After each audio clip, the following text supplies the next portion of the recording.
국민학생. 저기, 있잖아요, 할머니. 저 궁금한 게 하나 있어요. 뭐든 물어보려무나 이 할미가 대답해 줄 수 있는 거라면 뭐든지 다 얘기해 줄게. 사람들이 그러더라고요. 할머니가 하숙생 형 누나들한테 이번 달 하숙비 또 안 받으셨다고. 오호라, 우리 손주가 그게 궁금했구나. 할미가 왜 자꾸 하숙비를 안 받는지. 네, 저도 국민학생이니까 이제 알 건 다 아는 나이잖아요. 알 건 다 아는 나이? 할머니께서 돌아가신 저희 엄마 병원비 전부 내주시느라고 형편이 많이 어려워졌고 남은 재산은 이제 이 집 딱 하나밖에 없다는 거 알아요. 이 집 안 팔고 할머니랑 나랑 먹고 살려면 하숙비라도 제대로 받아야 한다는 거 알고요. 그래서 할미가 시장에 반찬 만들어내다 팔잖니. 우리 손주 뒷바라지만큼은 부족함 없이 해주자고. 그래도요. 시장에서 장사하는 게 얼마나 힘든 일인데요. 할머니가 힘들게 지내시는 건 싫어요. 수명아, 너 혹시 은혜 갚은 까치 이야기 알고 있니? 당연하죠.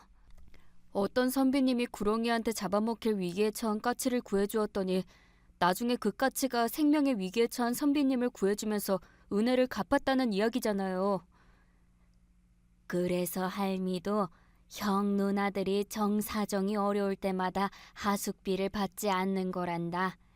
우리 하숙집 사는 대학생들이 다들 가난해서 어렵게 공부하는 녀석들이잖니. 다른 일도 아니고 돈 없어서 공부 못하는 일은 막아야지. 그치만 저희 집도 충분히 어려운걸요. 그 녀석들에게 은혜를 베푸는 게 실은 할미랑 우리 손주 수명이를 위한 일이기도 해. 할머니랑 저를 위해서요? 그럼 이 할미는 이렇게 믿는단다. 내가 이 세상에 뿌린 은혜의 씨앗이 언젠간 반드시 큰 복이 되어서 우리에게 돌아올 거라고. 아, 그렇구나. 이제 이해가 됐어요. 할머니는 참 좋은 분이시니까 우리 가족이 어려울 때 하늘에서 복을 내려주실 거예요. 그럼 궁금증은 다 풀린 거니? 네. 다행이구나. 이제 얼른 들어가서 숙제하고 자렴. 숙제 얼른 끝내고 일찍 자야 내일 아침 일찍 학교 가지. 네, 할머니. 저 얼른 들어가서 숙제할게요. 그리고 내일 받아쓰기 시험에서 또 100점 맞아올게요. 그래, 그러려무나. 녀석 똘똘하기는. 앞으로도 지금처럼 지혜비 안 담고 반듯하게만 커줬으면 좋으련만. 고등학생. 학교 다녀왔습니다. 집이 왜 이렇게 난장판이에요? 무슨 일 있었어요? 그게 있잖니. 왜요? 혹시 저희 아버지 왔다 갔어요? 그게 아니라 빚쟁이들이 쳐들어왔었어. 빚쟁이들이라고요? 너희 아버지라는 녀석이 소식도 없이 술독에 빠져 허송세월 보내던 것도 모자라서 기어이 노름의 손을 대버렸더구나. 그게 무슨... 몹쓸 놈의 자식. 배가 망신할 거면 혼자서만 망하지. 어쩌자고 노름의 손을 대서 부모 자식한테까지 흙탕물을 뿌리는지.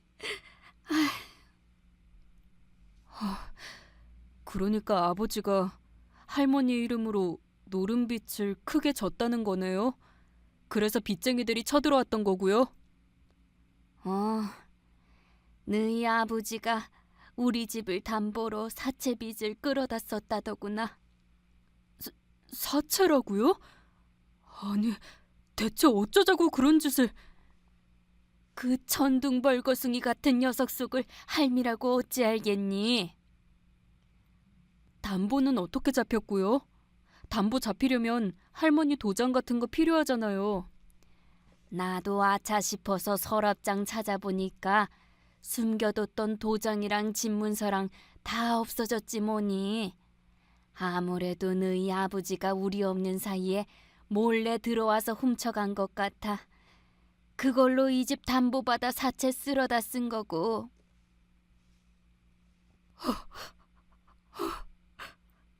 그럼 이제 우리 어떡해요?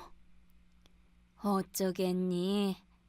이 집은 벌써 사채업자들 손에 넘어가 버린 것을 그나마 남을 팔아 모아두었던 쌈짓돈으로 구할 수 있는 단칸방이라도 찾아서 이사를 가는 수밖에.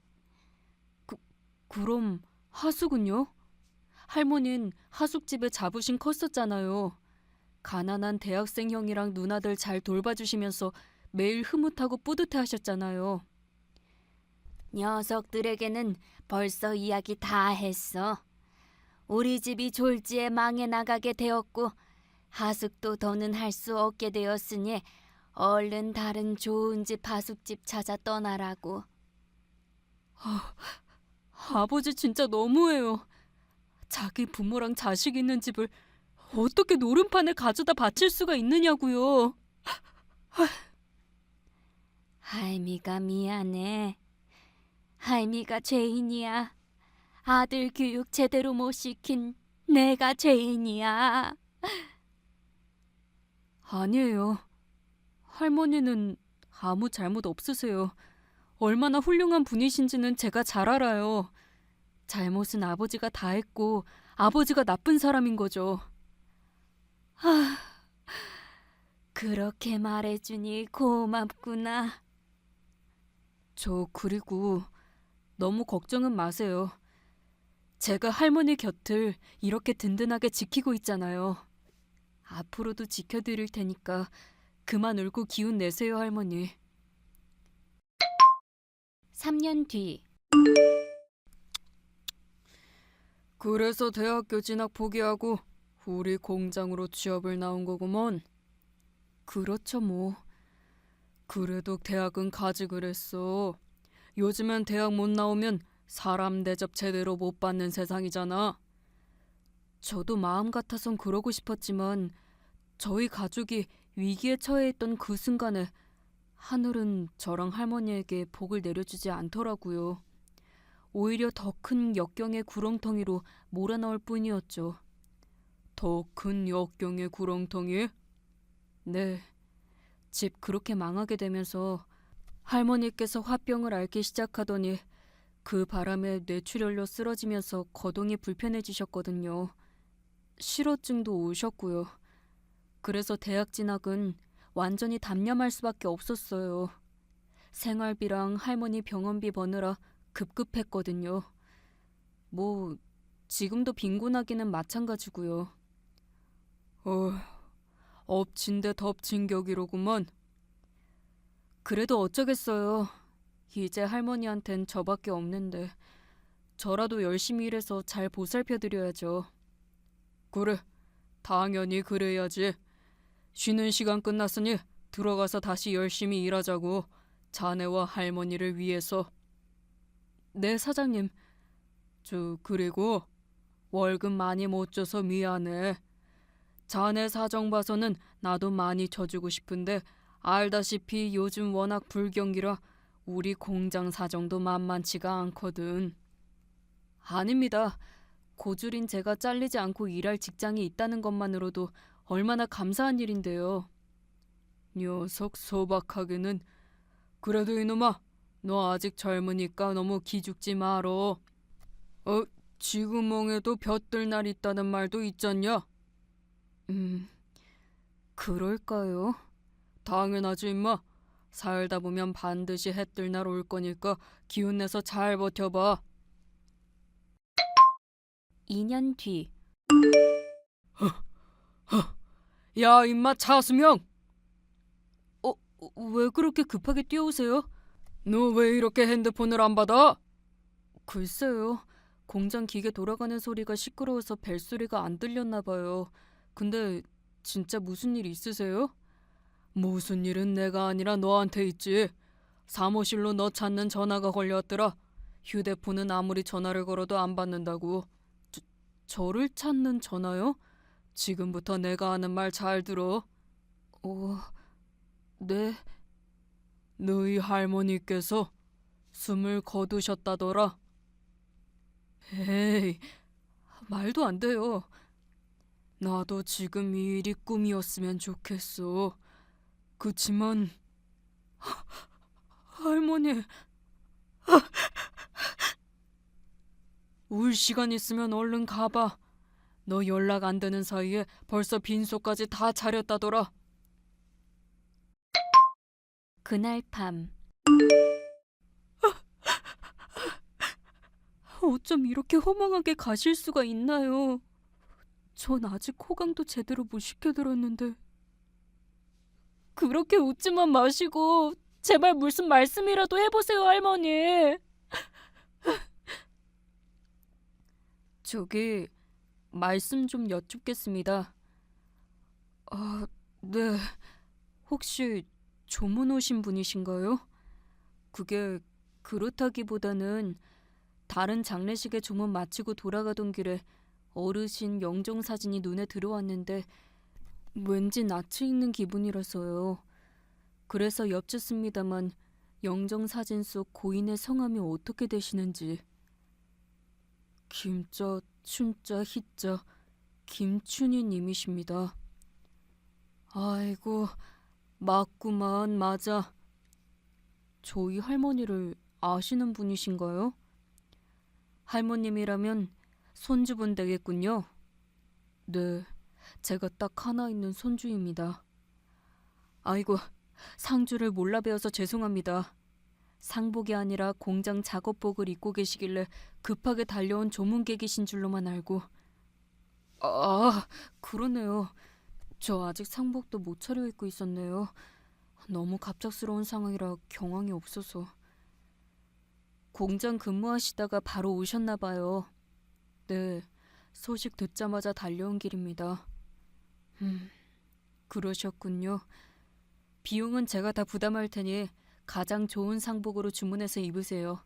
장례 절차도 최고급으로 바꿔서 진행하시고요. 네? 갑자기 그게 무슨... 일단 오늘은 조문만 하고 가겠습니다. 자세한 이야기는 장례 다 마치고 나누도록 하죠. 여기 제 명함을 드릴 테니 이쪽으로 연락 주시면 됩니다. 네, 알겠습니다. 이 명함은... 명함 드렸으니 이제 고인께 안내를 부탁드려도 될까요? 죄송합니다. 이쪽으로... 일주일 뒤 할머님 장례는 어떻게... 손님은 거의 없었지만 도와주신 덕분에 부족함 없이 잘 치렀습니다. 정말 너무 감사드려요. 뭘 고맙기까지야. 나야 당연한 일을 했을 뿐인데. 당연한 일이라면 혹시 저희 할머니랑 무슨 인연이라도 있으셨나요? 솔직히 조금 놀랐었거든요. 지나가다 할머니 빈소에 찾아오신 분 명함이 저희 회사 거래처 회장님 명함이라서요. 말하자면 참 길고 긴 이야기지. 그땐 조그맣던 녀석이 벌써 어른이 되었구나. 저를 아세요? 당연히 알다마다.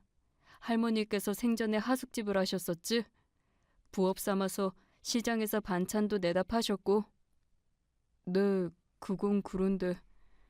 그날은 내가 경황이 없어서 널 몰라봤었는데 조문 마치고 집으로 돌아오는 길에 번쩍 생각이 나더구나. 내가 너희 할머니 때 카소생이던 시절에 아장아장 기어다니던 갓난쟁이 그 집 손주가 조금 전에 상주로 만난 너였구나 하고선 말이야. 저희 하숙집에 사시던 분이셨군요. 맞아. 대학 졸업할 때까지 할머니께 신세를 많이 졌었지. 그땐 내가 워낙에 가난한 고학생이었어서 하숙비 한번 제대로 내본 적도 없었는데 할머니께선 단 한 번도 눈치를 주거나 재촉하신 적이 없었어. 네, 그랬었어요. 할머니가 하숙비 눈 감아주면서 보살피던 대학생 형 누나들이 참 많았었죠. 어디 눈 감아주셨다 뿐이겠니? 오히려 하숙비 못 낸 학생들에게 더 잘해주셨지. 가난은 너희 잘못이 아니니까 부끄러워 말고 더 열심히 공부하라면서 반찬도 더 챙겨주시고 간식도 넣어주시고 그러셨거든. 그러면 뭐하나요? 저희 집이 풍비박산이 나도록 하늘은 저희에게 복을 베풀기는커녕 더 큰 수렁으로 몰아넣었을 뿐인데. 집이 망했었어? 네. 아버지라는 사람이 노름에 손대는 바람에. 그래서 하숙집이 없어졌던 거구만. 졸업하신 후에 찾아온 적이 있으셨나 봐요. 당연히 찾아갔었지. 사업가로 어느 정도 자리 잡은 다음에 할머니 입으실 내복이랑 이것저것 사들고 감사 인사드리러 갔었는데 하숙집은 이미 폐업했고 건물 주인도 다른 사람이 되어 있더구나. 이후로는 할머니랑 연락할 방도가 전혀 없었고 지금처럼 핸드폰이 있던 시절도 아니었잖니. 그쵸. 맞다. 저희 할머니 빈소에는 어떻게... 그날 마침 부하 직원 조부상이 있었어. 그래서 조문을 다녀오는 참이었는데 지나가는 길에 손님이 하나도 없는 빈소가 눈에 띄잖니. 그게 저희 할머니 빈소였던 거네요. 대체 무슨 사연이 있는 집이길래 손님이 하나도 없을 수가 있나 싶어서 왔더니만 거기에 떡하니 할머님의 영종사진이 걸려있지 뭐람. 우리 협력업체 공장 작업복을 입은 너 혼자 울고 있었고. 그래도 다행이네요.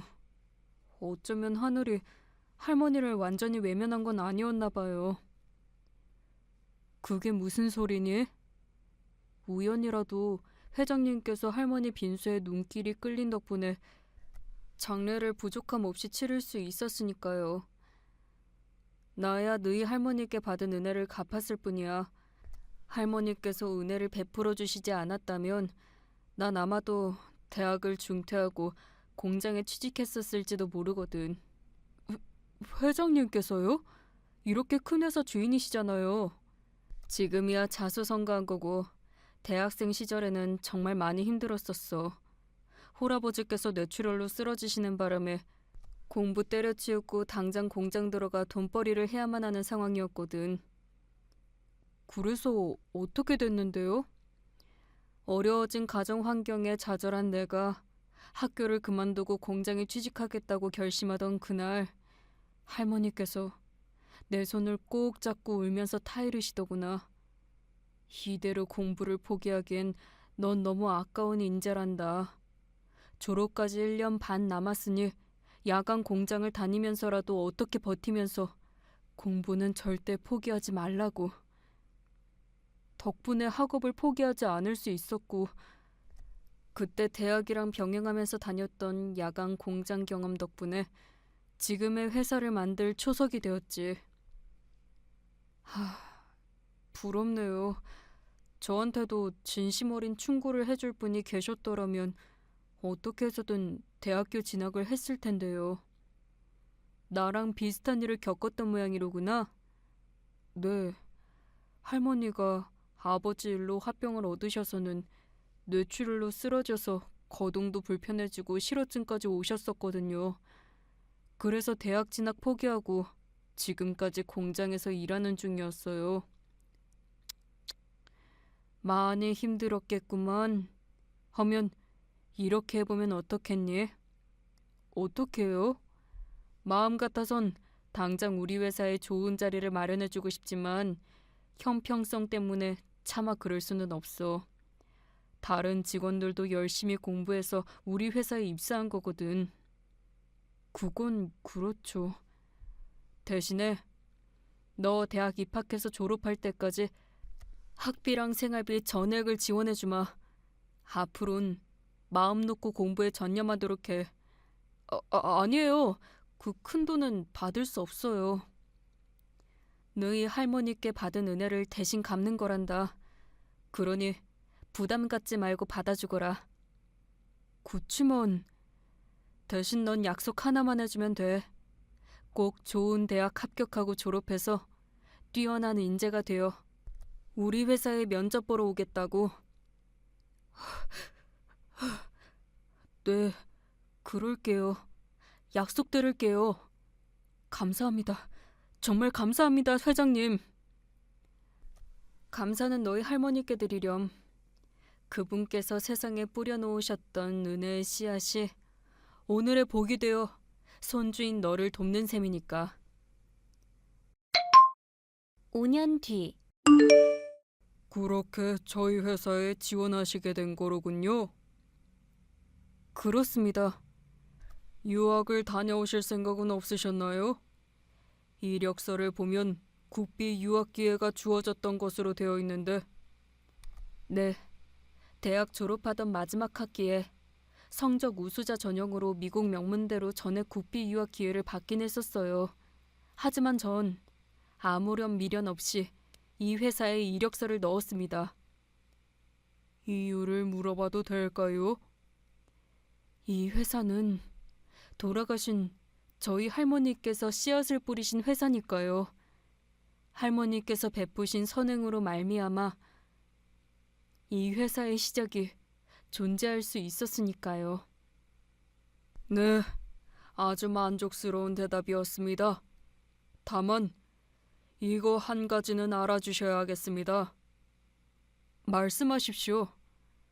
저희 회장님께선 공명정대한 분이십니다. 제 아무리 회장님과 오랜 인연이 있고 또 회장님께서 직접 지원하셨던 인재라고 하더라도 신입사원 채용 평가 과정에 합격하지 못한다면 저희 회사에서는 일하실 수 없습니다. 네, 저도 회장님 백으로 입사할 생각은 애초에 없었습니다. 돌아가신 할머니와 절 보살펴주신 회장님께 부끄럽지 않기 위해서라도 반드시 제 능력으로 평가받고 합격하겠습니다.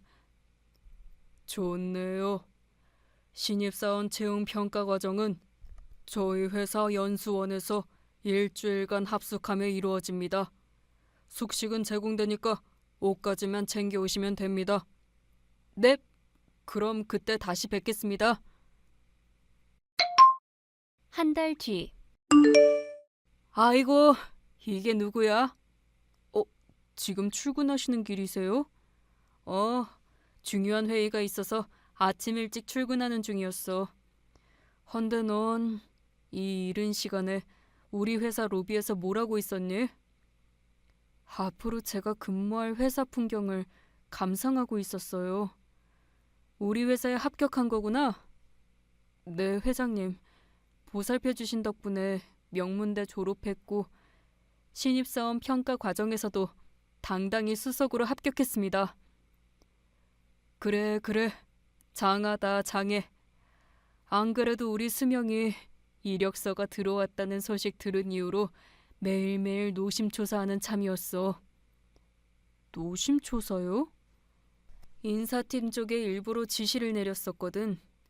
너랑 내 인연은 전혀 개의치 말고 공정하게 평가하라고. 다른 지원자들이랑 형평성 문제도 있으니까 말이야. 그래놓고선 내심 자꾸 신경이 쓰이긴 쓰이더라고. 행여라도 네가 평가 과정을 통과하지 못하면 어쩌나 싶어서. 에이, 괜한 걱정을 하신 겁니다. 전 저희 할머니가 이 세상에 남기신 선행의 열매니까요. 열매? 네, 열매요. 할머니가 이 세상에 뿌린 선행의 씨앗이 회장님과의 인연이라는 큰 복으로 되돌아왔고 덕분에 아주 알차게 맺혀 연글은 열매 말이에요. 이런 제가 1분 1초라도 최선을 다하지 않을 수가 없잖아요. 그래, 장하다. 힘들었을 텐데 아주 장하게 잘 이겨내 주었어. 앞으로도 더 열심히 살겠습니다. 열심히 일해서 이 회사를 더 큰 회사로 키워낼 거예요. 하늘에서 지켜보고 계실 할머니께서 당신의 평생이 헛되지 않았다는 보람을 느끼실 수 있도록. 그게 벌써 10년이나 지난 이야기네요. 이후 전 외국 기업과의 중요한 거래를 성사시켜 초고속 승진길에 올랐고요. 오늘도 회사를 더 크게 키우기 위해 늘 최선을 다하고 있답니다. 이 정도면 우리 할머니께 참 자랑스러운 손주 맞겠죠? 그렇죠?